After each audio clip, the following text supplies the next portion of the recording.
Hi, welcome to Story Time with Gigi. Today we're reading a little golden book called Winnie the Pooh and the Honey Tree. I love this story. Of course, this story was written by A. Milne, and the pictures came from Walt Disney Studio. Can you believe this story was originally written in 1926? Wow. Once upon a time, a very long time ago, now about last Friday, Winnie the Pooh lived in a forest all by himself under the name of Sanders. That means that he had the name over the door in gold letters and lived under it.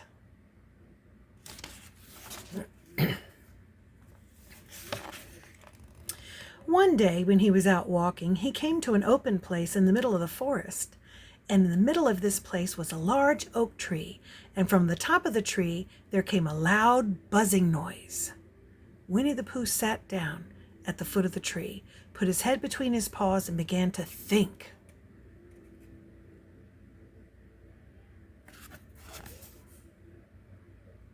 First of all, he said to himself, "That buzzing noise means something. You don't get a buzzing noise like that, just buzzing and buzzing without it meaning something. If there's a buzzing noise, somebody's making a buzzing noise. And the only reason for making a buzzing noise that I know of is because you're a bee." Then he thought another long time and said, "And the only reason for being a bee that I know of is making honey." And then he got up and said, "And the only reason for making honey is so that I can eat it." So he began to climb the tree.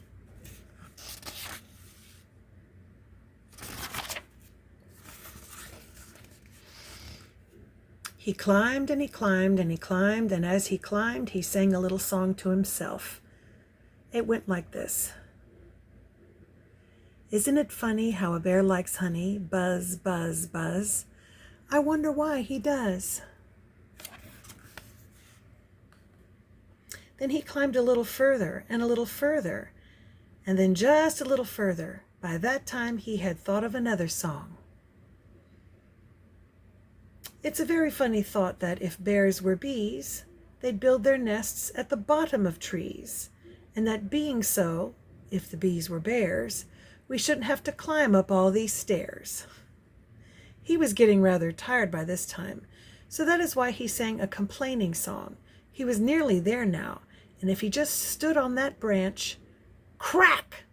"Oh, help," said Pooh, as he dropped 10 feet on the branch below him.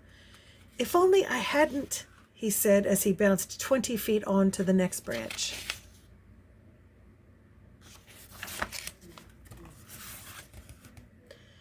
"You see, what I meant to do," he explained as he turned head over heels and crashed onto another branch 30 feet below. "What I meant to do, of course, it was rather," he admitted as he slithered very quickly through the next 6 branches. "It all comes, I suppose," he decided as he said goodbye to the last branch, spun round 3 times, and flew gracefully into a gorse bush. "It all comes of liking honey so much. Oh, help." He crawled out of the gorse bush, brushed the prickles from his nose, and began to think again. And the first person he thought of was Christopher Robin.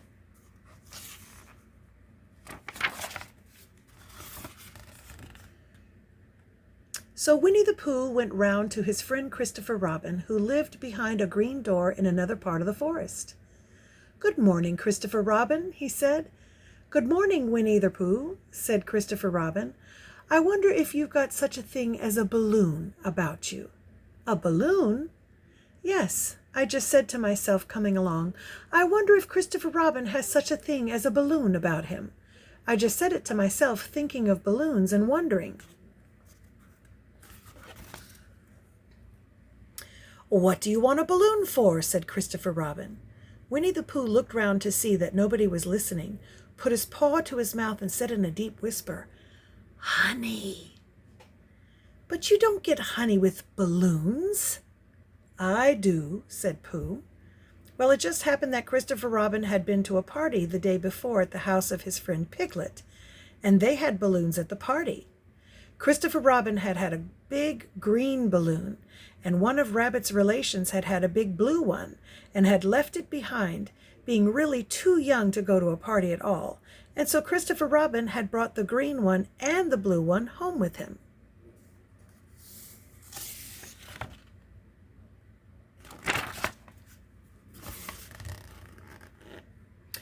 "Which one would you like?" he asked Pooh. Pooh put his head between his paws and thought very carefully. "It's like this," he said. "When you go after honey with a balloon, the great thing is not let the bees know you're coming. Now, if you have a green balloon, they might think you were only part of the tree and not notice you. And if you have a blue balloon, they might think you were only part of the sky and not notice you. And the question is, which is most likely?" "Wouldn't they notice you underneath the balloon?" asked Christopher Robin. "They might or might not," said Winnie the Pooh. "You never can tell with bees." He thought for a moment and said, "I shall try to look like a small black cloud. That will deceive them." "Then you had better have this blue balloon," said Christopher Robin. And so it was decided. Well, they both went out with the blue balloon, and Christopher Robin took his gun with him, just in case, as he always did, and Winnie the Pooh went to a very muddy place that he knew of, and rolled until he was black all over. And then, when the balloon was blown up as big, and Christopher Robin and Pooh were both holding on to the string, Christopher Robin let go suddenly, and Pooh Bear floated gracefully up into the sky and stayed there, level with the top of the tree, about 20 feet away from it. "Hooray!" shouted Christopher Robin. "Isn't that fine?" shouted Winnie the Pooh down to him. "What do I look like?" "You look like a bear holding on to a balloon," said Christopher Robin. "Not," said Pooh anxiously, "not like a small black cloud in a blue sky?" "Not very much." "Ah, well, perhaps from up here it looks different. And as I say, you never can tell with bees."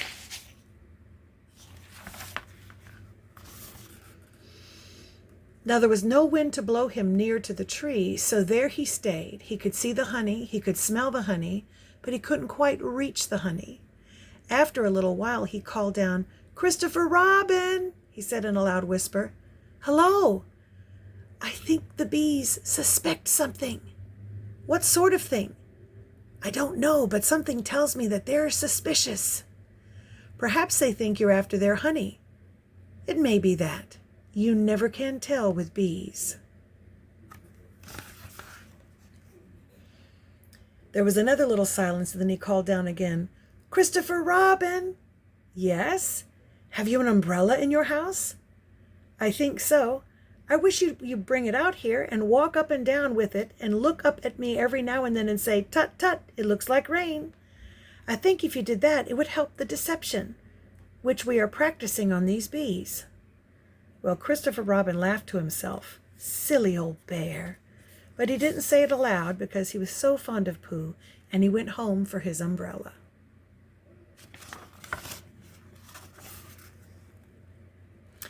"Oh, there you are," called down Winnie the Pooh as soon as Christopher Robin got back to the tree. "I was beginning to get anxious. I've discovered that the bees are now definitely suspicious." "Shall I put my umbrella up?" said Christopher Robin. "Yes, but wait a moment. We must be practical. The important bee to deceive is the queen bee. Can you see which is the queen bee from down there?" "No." "A pity. Well, now, if you walk up and down with your umbrella saying, 'Tut, tut, it looks like rain,' I shall do what I can by singing a little cloud song, such as a cloud might sing. Go." So while Christopher Robin walked up and down and wondered if it would rain, Winnie the Pooh sang the song, "How sweet to be a cloud floating in the blue. Every little cloud always sings aloud. How sweet to be a cloud floating in the blue. It makes him very proud to be a little cloud."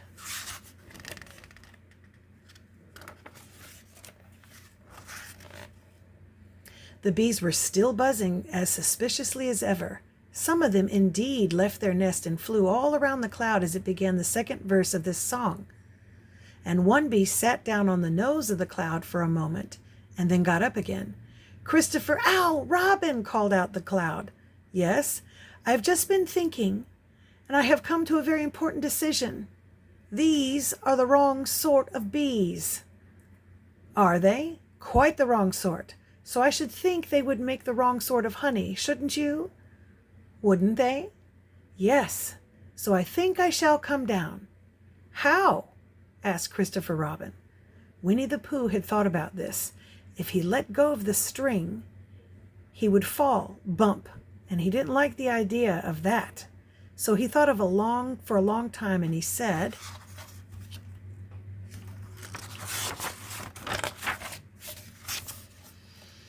"Christopher Robin, you must shoot the balloon with your gun. Have you got your gun?" "Of course I have," said Christopher Robin, "but if I do that, it will spoil the balloon." "But if you don't," said Pooh, "I shall have to let go, and that should spoil me." When he put it like this, Christopher Robin saw how it was, and he aimed very carefully at the balloon and fired. "Ow!"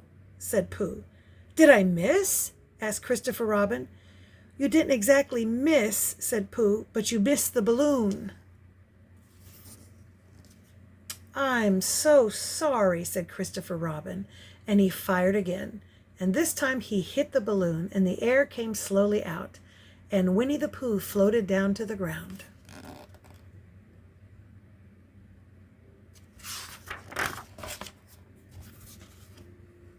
But his arms were so stiff from holding on to the string of the balloon all that time that they stayed up straight in the air for more than a week. And whenever a fly came and settled on his nose, he had to blow it off. And I think, but I'm not sure, that is why he was always called Pooh. And that's our story. I hope you liked it. Make sure that you like and subscribe and share with your friends. Bye until next time.